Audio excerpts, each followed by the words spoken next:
Bonsoir à tous, nouvelle vidéo sur un très beau livre aux éditions Huguin et Munin, cette fois consacré à Ghostbusters. Alors Huguin et Munin, un éditeur incroyable en matière de beaux livres. Il y a eu vraiment pas mal de livres incroyables sur Game of Thrones, le cinéma en manière générale. Il y avait un très beau livre également sur Retour vers le futur, euh, sur Conan, sur Lovecraft. Enfin voilà, c'est un éditeur vraiment pour les amoureux de beaux livres consacrés aux univers fantastiques, fantasy, cinéma, BD. C'est vraiment le top. Alors là, c'est une édition française d'un livre qui est sorti outre-Atlantique. Un livre au texte de Daniel Wallace. Alors, Ghostbusters, SOS Fantôme en français. Alors pour ceux qui nous arriveraient directement d'une autre planète, qui n'auraient jamais entendu parler de SOS Fantôme, SOS Fantôme c'est un diptyque incroyable, sorti dans les années 80. Un diptyque de films à la fois comédie, horrifique, fantastique, sur le thème bien sûr des fantômes et des chasseurs de fantômes. Donc le premier film est sorti en 84, le second en 89. Donc pour ce qui concerne le premier, c'est l'adaptation d'un écrit de Dan Aykroyd et Harold Ramis. Et puis bien sûr qui met en vedette la star du moment, Bill Murray. Et bien sûr avec un réalisateur incroyable, Ivan Reitman, qui sera également en charge de SOS Phantom 2. Donc il y a eu en 2016, on va dire un remake, un reboot remake, complètement pourrave, avec une féminisation du casting, un film vraiment pourri de chez pourri. Et puis on a eu récemment, on va dire un soft reboot, c'est-à-dire qu'on est dans la continuité des premiers films, mais on, on met en scène un nouveau groupe. Bon voilà, c'était mieux, mais c'était pas terrible non plus. Euh, voilà, c'était vraiment un film avec effectivement plein de références pour satisfaire les fans, mais voilà, un film qui, qui n'apporte pas grand-chose en fait aux deux premiers. Et il y a un nouvel opus qui va sortir cette année, c'est pareil, euh, qui a l'air pareil, de faire plein de références aux deux premiers films, mais qui n'a pas l'air de construire grand-chose de neuf. D'ailleurs, c'est étonnant de se dire que avec le film qui va sortir cette année, finalement, il y aura eu donc 3 nouveaux Ghostbusters depuis le diptyque des années 80. Et alors, j'ai pas vu celui qui va sortir cette année, bien évidemment, mais finalement, c'est un peu comme pour Star Wars. Ils peuvent en faire 15. Finalement, il en restera toujours que 2 dans le cœur dans le cœur des fans. Et pour certains, même qu'un. Puisque le 2 était pas non plus oufissime. Alors, allez, sans plus tarder, nous allons plonger dans ce magnifique ouvrage qui date de 2015 de mémoire, qui est sorti sur la période justement où le remake devait sortir, avec donc qui comportait exclusivement un casting féminin. Il y avait l'acteur qui joue par exemple Thor dans le MCU, Chris Hemsworth, qui avait un rôle complètement pourrave.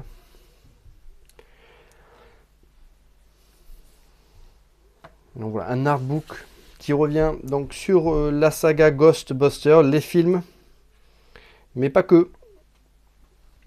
Toutes les autres déclinaisons de l'univers. Voilà le Bibadam Chamallow.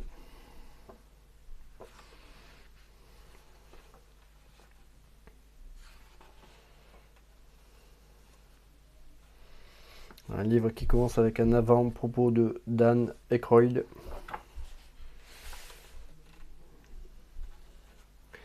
Donc un scénario d'origine hein, qui a pas mal évolué. Hein. Donc là avec voilà, les quatre chasseurs de fantômes. Hein. Avec un Bill Murray qui n'aura jamais été aussi jeune que sur cette photo.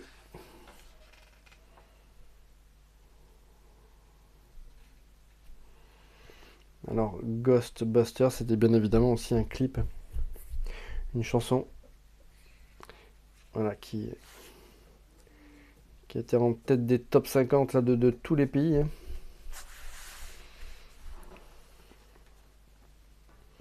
Alors, faut savoir que dans le scénario d'origine, hein, il y avait pas mal de petites choses, hein, c'était quand même bien différent.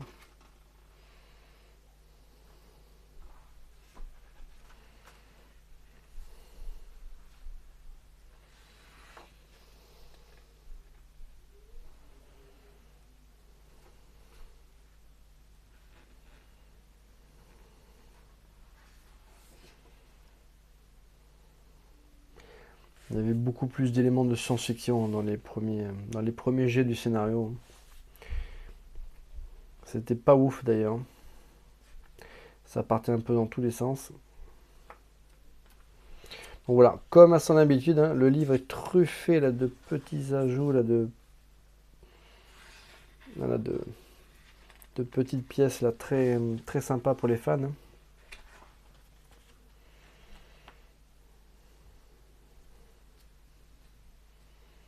Voilà, Sigourney Weaver. Rick Moranis. Qu'on retrouvera dans Chérie, j'ai rétréci l'Écosse.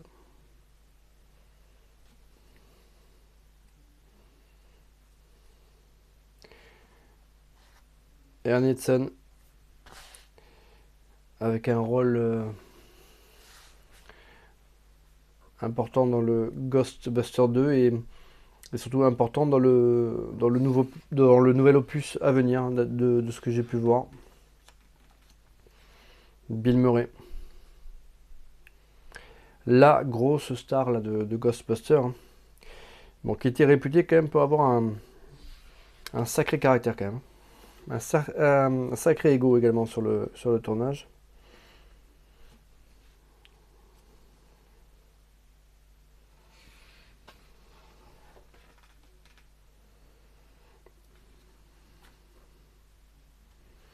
Un film qui a marqué toute une génération. Hein. Et qui aura influencé voilà, pas mal d'autres œuvres. Hein. Et parmi les plus récentes, bien sûr, la série Stranger Things, hein, qui fait directement référence. Hein.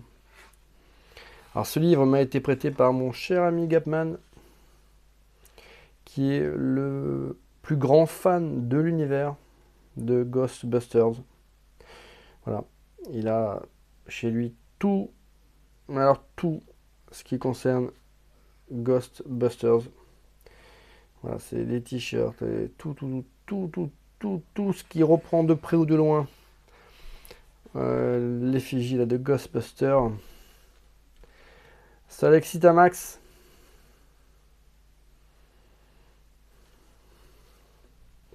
Donc forcément ce livre, c'était sa Bible ultime. Mais il a également voilà, tous les magazines qui peuvent sortir ou qui ont pu sortir.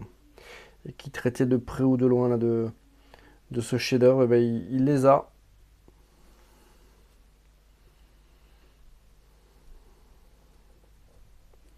Voilà, une matte painting hein, ici.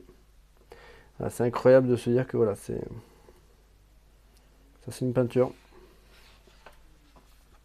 Voilà, ce qui se faisait beaucoup à l'époque. Hein. Bien sûr, Ghostbusters, C'est un véhicule. L'Ectomobile.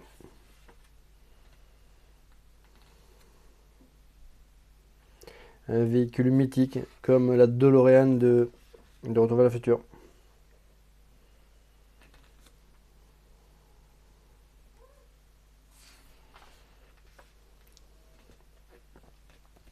Alors bien sûr, Ghostbusters, c'est plein d'idées de génie, mais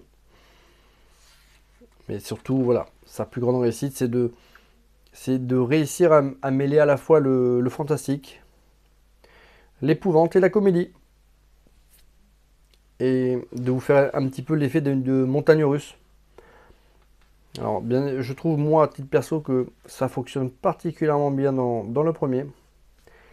Et puis, hein, bien sûr, beaucoup moins dans le second. Mais dans le premier, il y a quand même pas mal de scènes voilà, qui pouvaient faire leur petit effet aux plus jeunes, hein.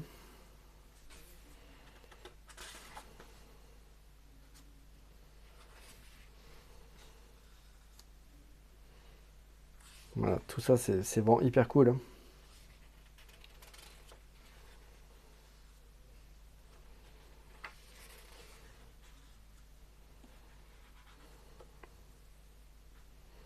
Voilà, toutes ces petites pages là de storyboard.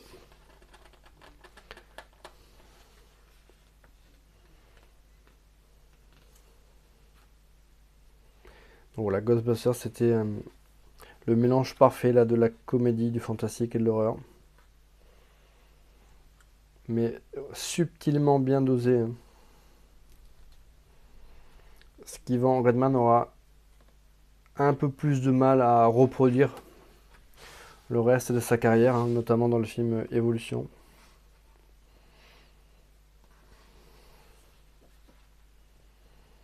Mais même, voilà, encore une fois, dans Ghostbusters 2, il y a des scènes qui sont hyper cool, hein, notamment quand tous les fantômes là, déferlent sur la ville. Mais globalement, le film était quand même beaucoup moins réussi que le premier, hein.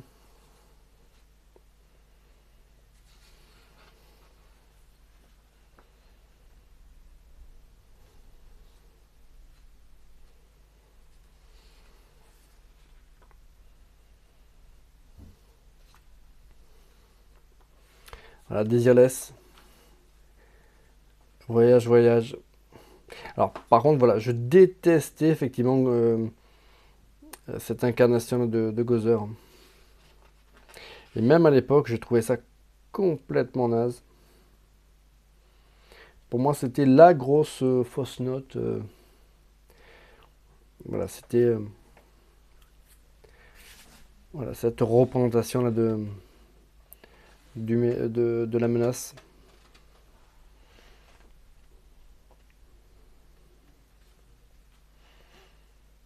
Mais bon, c'est vraiment chipoté, hein. Parce que le film était quand même vraiment très très galvanisant. Une bande son du tonnerre, des effets spéciaux complètement ouf. Et même maintenant, hein, Ghostbusters, ça fait partie des films comme ça qui ont bien vieilli.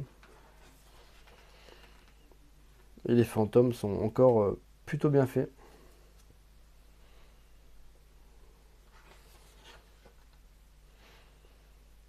Voilà, ça c'est le fantôme de la bibliothèque.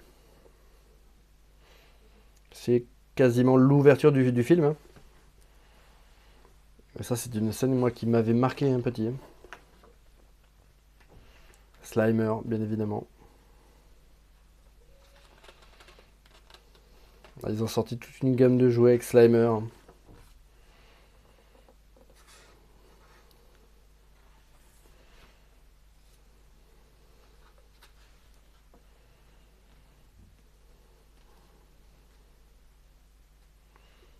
Alors c'est vrai qu'aujourd'hui, bon bah ce look là de fantôme,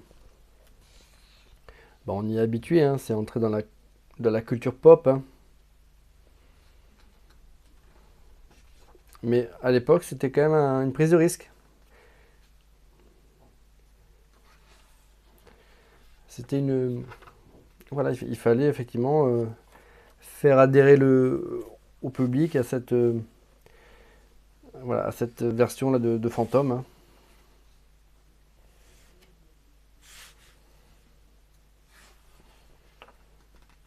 Voilà, les chiens de la terreur.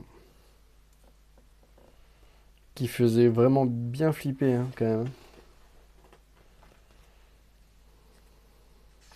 Alors globalement, quand on regarde tous les travaux là, préparatoires, hein, on se rend compte que au final, dans le film, on a quasiment toutes les meilleures idées qui ont été reprises, hein.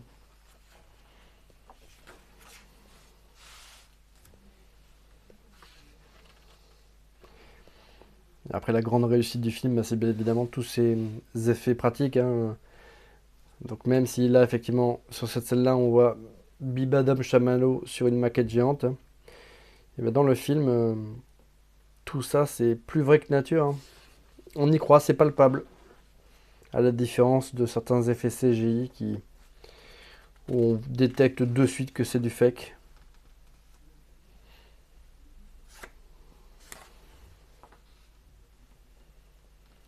Voilà, Bibadam Chamallow. Fallait vraiment avoir du culot pour en faire le boss ultime, hein, dans sa dernière forme.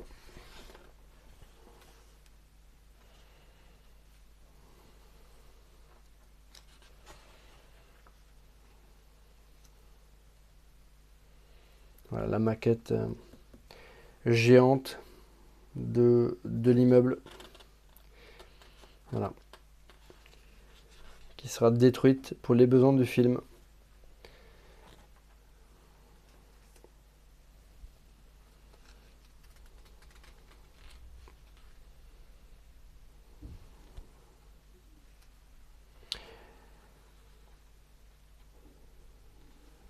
Alors c'est bien sûr bah, voilà, une BO incroyable, interprétée par Ray Parker.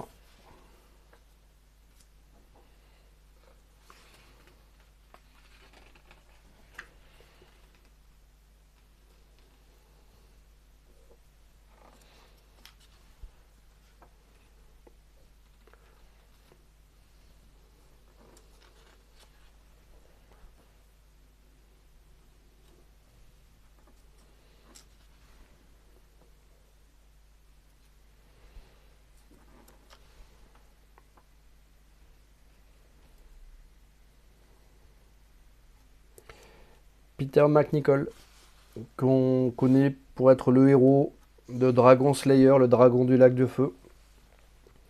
Et aussi bah, pour avoir interprété un avocat dans la série Ally McBeal.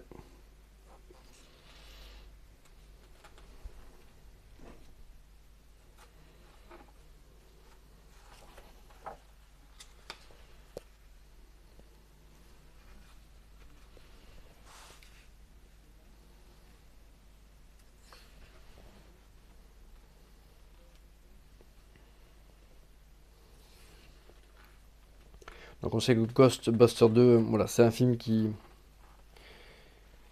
s'est quand même accompli dans la douleur, hein. Notamment bah, à cause voilà, de certains acteurs comme Bill Murray, hein, qui je crois au départ ne voulait pas, hein, de suite.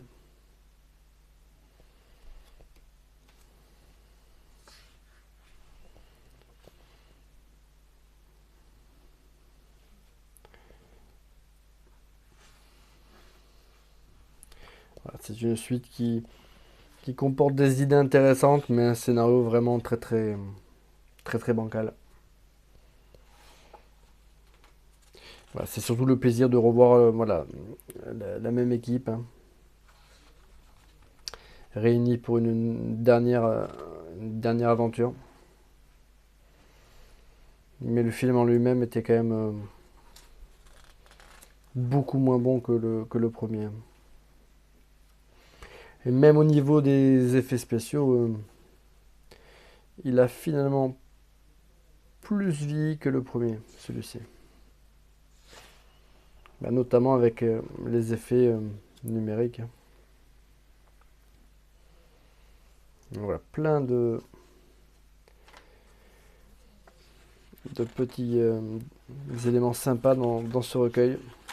Alors, dans SOS Phantom 2, il y a quand même voilà, des choses sympas comme ces égouts avec ces rivières de slime là. Et puis bien sûr, voilà, toute la séquence avec les fantômes déchaînés en pleine ville là. Mais qui est plutôt courte. Après, c'est un film qui est ultra patriotique hein, dans l'esprit, hein, Ghostbusters 2.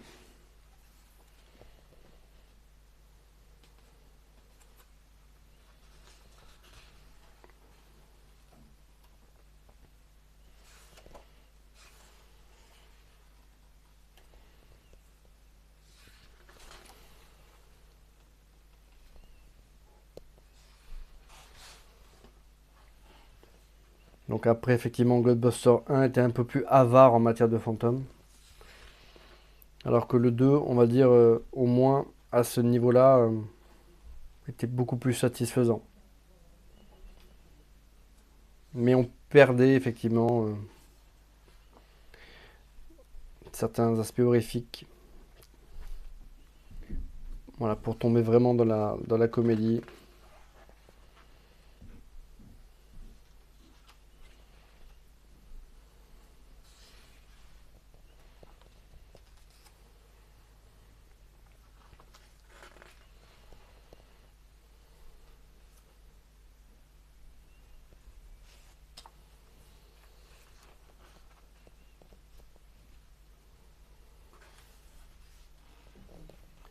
Alors Ghostbusters, c'est aussi ben voilà, des séries animées.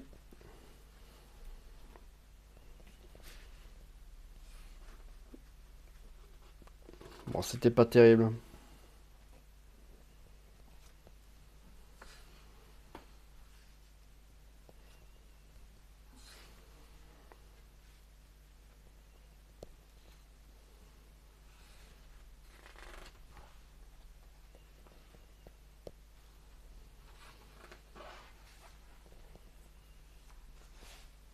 Globalement, en ce qui concerne Ghostbusters, toutes les déclinaisons sur les en série ou autre, ça n'a pas été terrible. Par contre, là où ça fonctionne hyper bien, ben, ce sont sur tous les produits dérivés, hein. Où là, c'est vraiment une marque. Parce que même les jeux vidéo, hein, c'était globalement.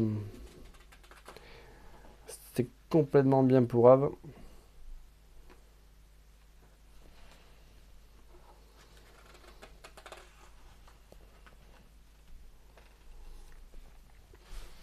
J'en ai J'en ai acheté un il n'y a pas très longtemps sur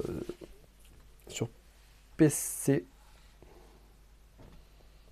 et sur PS4 aussi d'ailleurs. Et puis c'est pour Ave. Ça c'est bien dommage parce c'est vraiment un univers où il y aurait vraiment quelque chose à faire de très sympa. Et à chaque fois, bah, on exploite la franchise pour se faire des ronds, mais pas avec sérieux. Ça reste toujours des jeux qui semblent pas finalisés, pas aboutis, pas ambitieux. Où on refait 200 fois la même chose. Voilà, par contre, les jouets étaient classe, hein. Ça, c'est pareil, hein, mon ami Gapman, lui, il a je ne sais combien là de Ecto 1, Playmobil ou autre.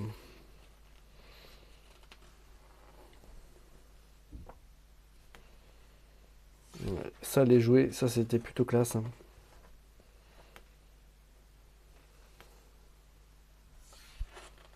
Les t-shirts, tout ça. Voilà, et 60 tomes, ça se prête vraiment à tout ça, hein.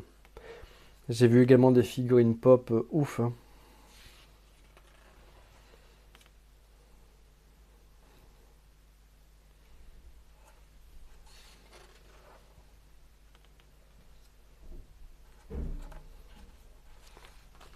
Donc voilà, si vous êtes fan de la saga SOS Phantom des années 80, bah là vous avez le livre qu'il vous faut, hein.